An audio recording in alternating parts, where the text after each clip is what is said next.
Welcome to head coach Scott Satterfield's post-game press conference. Coach starts off the quick opening statement. Please raise your hand for questions. Coach? First of all, extremely proud of our whole organization.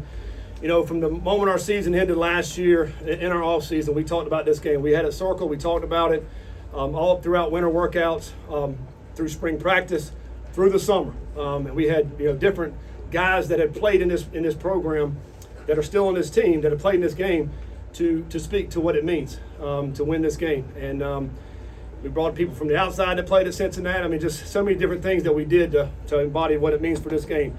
So in our heads, before we even got here, we were getting that bell back. And I think, and we knew it was going to be a fight. We knew it was going to be a dog fight. We didn't know how long it was going to take. It ended up taking the whole game. And what I loved about it was a complete team win.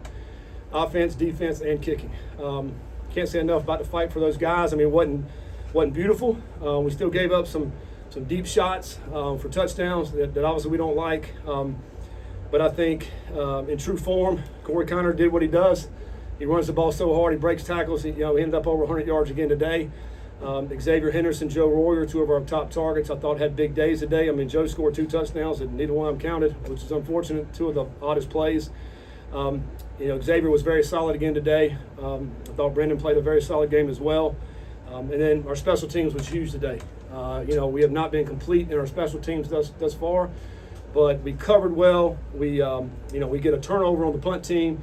We knocked down 2 50-yard plus field goals. At the first time it's ever been done in the history of Cincinnati, by a guy who's never kicked a field goal for us. And there's an incredible story.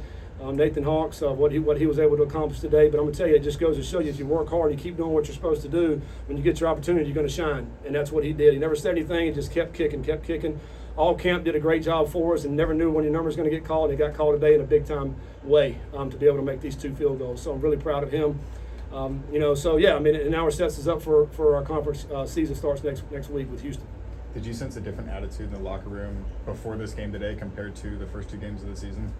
Well, I mean, I've really sensed it all week. I think obviously we were disappointed with the fourth quarter of last week's game, and I thought our guys came back Sunday, to be on a mission this week. And it started at practice on Sunday, quite honestly. I mean, it's not a short practice, but the boys were very intentional about their approach. We had a really good approach this whole week, Tuesday, Wednesday, Thursday, Friday. I mean, every day, ring the bell. That's all our guys kept thinking, So it just draws a focus, a laser focus on what needs to be accomplished. Is that something y'all said all week, ring the bell? Oh, yeah.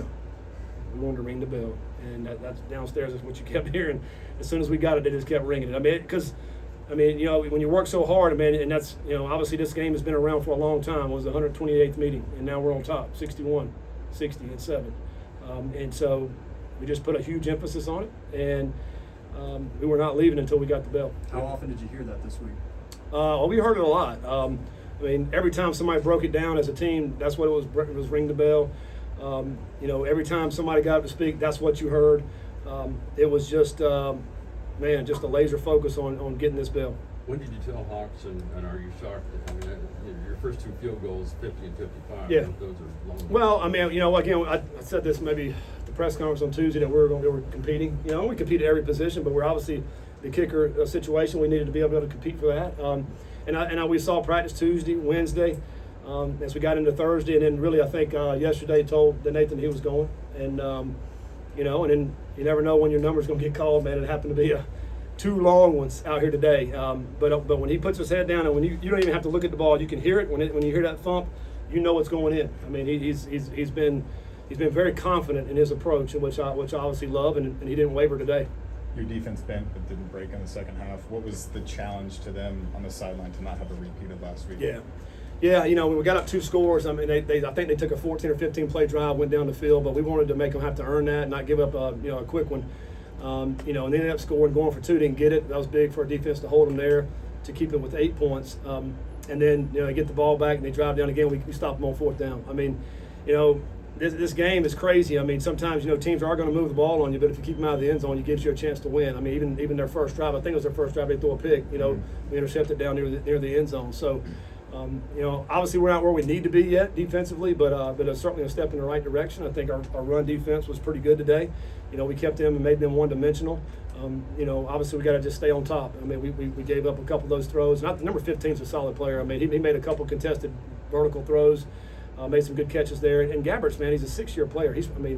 What was he in 2020, MAC freshman of the year or something like that? I mean, he's played a lot of football. He's a good quarterback. He's got a live arm. So we knew it was going to be a test. How huge was Henderson's reliance today, just knowing you could go to him in that intermediate area and you needed quick yards? Yeah, I mean, Xavier, man, he's a solid player. He's very consistent. You know what you're going to get out of him. I think Brendan really believes in him, and he'll make the plays for him. And I think their corner number 13, the boundary corner, is a solid player. Really good player, and so it made us earn some of those plays right there. But he's a consistent player. I mean, we know we're going to go hit to him in situations where we need to get 10, 11, 12 yards, and he's able to get that. You talked about the defensive line. Obviously, Cam Rutherford's shifted to that edge position. Just talk about what you saw from him there. Yeah, it's kind of been musical chairs up front. We know that when you lose a couple of guys like we did preseason, for the season with Coleman and Hunt, and then we didn't have who's our guy that was out today with the elbow was out. Rob Jackson was out today too. So there's another guy, a defensive end that plays. So we just felt like try to get a little bit more size. Let's put him outside and see what he can do. Parker got a lot more snaps today as well. I think last week maybe 10 or 12, probably today over 20.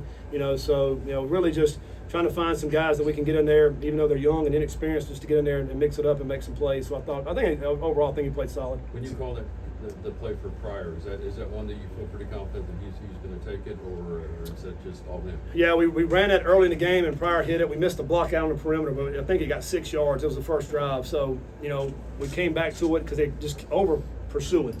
So you run the counter back off that outside zone.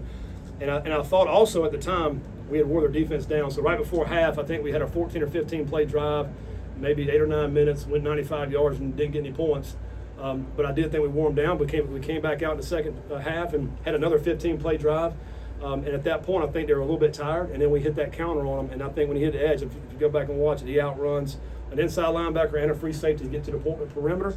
And great blocks down the field. Xavier Henderson on down the sideline to spring him for a touchdown. Going along with that play, you guys had just 43 rushing yards at the half. You finished with 215. What were the key adjustments you made at the half to come back out and really pound them in the second half on the ground? Yeah, we just challenged the guys up front, say, listen, we're going, because I felt like in the first half we didn't really get it established to get it going. We were more throwing it, and so second half, again, trying to wear them down a little bit. We thought we did, and then Corey kind of did what he did and broke a lot of tackles, getting tough yards.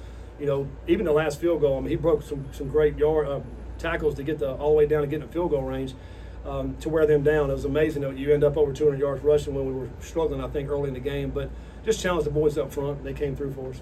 Speaking of the guys up front, D'Artagnan goes down after getting feared to roll up on. Do you just have any update on him? No, obviously I think we'll go back, probably have to do some x-rays and that type of thing on a lower leg injury and see where we're at with him.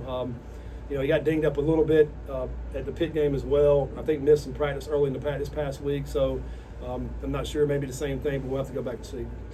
Eric Phillips had 2 big sacks. What's it mean that someone who's been in this rivalry for so long made 2 big plays to kind of seal it? Last night in our Friday night meeting, the very first thing I told our team, I said, when you get a chance and opportunity, you got to make the play. And I specifically said, Eric Phillips, I'm talking to you. Because he had a chance last week in the game against Pitt, and it slipped through his hands. And I said, you get that opportunity to get in the backfield, because he gets there a lot in practice. And that's what I tell him, you're back in the backfield for us. Get him down. You can hit the quarterback. It's a game, Against us, you can't hit us. And he did it, man. So I pointed at him when he got his first sack. And so that's great, because he's got the ability to get to the quarterback. It's just a matter of getting him down. That was huge plays for him. You give the game ball to Rick Flick. That's pretty significant. Yeah, Rick Flick, for those of you who don't know, 11 years ago here, his son was a player leaving this game and got killed in a car accident. And and he does so many great things for our program behind the scenes. Helps us travel, pack stuff. Anything that needs to be done, he's there. A loyal supporter, but physically here doing the work for us. And I just felt, man, I don't know when we're ever coming back here again. And it's just fitting for us because I told the guys in the locker room, it takes every single one of us, our players, our whole staff. We got a huge organization, a guy like Rick Flick, but I wanted to recognize him in front of the whole team for the things that he does for this program. That was a tough loss for him 11 years ago. It's very emotional for him to be here and for him to win like that. We wanted to get him the game ball. Second straight week, defense in the first possession gets an interception. What kind of tone does that set, not only for the defense, but for the team overall? Yeah. It's exciting. I think it's those momentum plays, particularly when the team, they were moving the ball down the field, and all of a sudden, just like last week, and they throw the ball up down the middle, our guys go and make the play, get their hands on it and make the play. That was huge. The turnovers were big today. We get that turnover, and obviously they get the punter muffed it, and we scored the next play. I mean, we won the turnover margin today, and that's, you know, one of the reasons we won the game. Josh Minkins wasn't able to go today, but he was very involved on the sidelines, very energetic, coaching up the defense. Just talk about what it means to have his leadership there on the sideline in a big game like this. Yeah, Josh, man, even though he just got here, you know, it's been he's probably the biggest cheerleader when he's not playing, and he does that even when he's, you know, dressed out playing in the game. I mean, he's just cheering for his teammates. He brings great energy on the sideline. He's also a great player. You know, missed him out there today. He was one of the ones that got the pick last week against Pitt early in the game. I think hopefully he's close to coming back this week. He feels a lot better now, obviously, than last week. And he told me I'm coming back next week. So, I mean, it's a big game, obviously, next week. We got Houston, man. It's the start of the conference Big 12 season. We're excited about it, going back to Nippert. You know, I think we got to take the momentum that we have right now after this big win and parlay it into something great. Thanks, Coach. All right, thanks, guys. Yep. Thanks, Scott. Appreciate it. Appreciate it.